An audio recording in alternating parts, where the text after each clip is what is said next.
முத்தான திட்டங்களால் முன்னேறிய தமிழ்நாடு.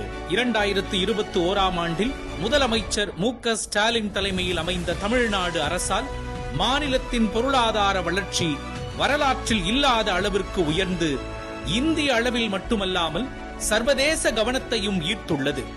இதற்கு காரணமாக அரசின் பாலிசி மேக்கிங்கை குறிப்பிட்டாலும் மாநில மக்களின் நலனுக்காக முதலமைச்சர் மு.க. ஸ்டாலினின் திராவிட மாடல் அரசு கொண்டு வந்திருக்கும் பல்வேறு தொலைநோக்கு திட்டங்களே முழு முதற் காரணங்களாக உள்ளது.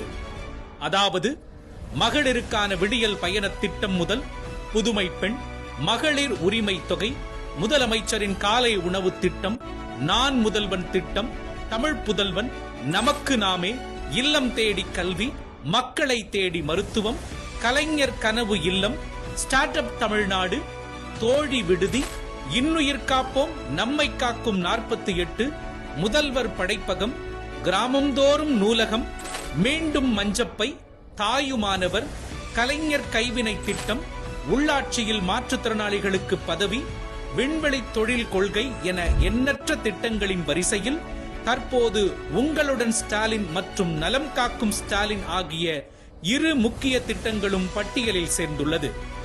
இதனால் தமிழ்நாடு கண்ட வளர்ச்சிக்கு சாட்சியே 11.19% GSDPயின் வளர்ச்சி.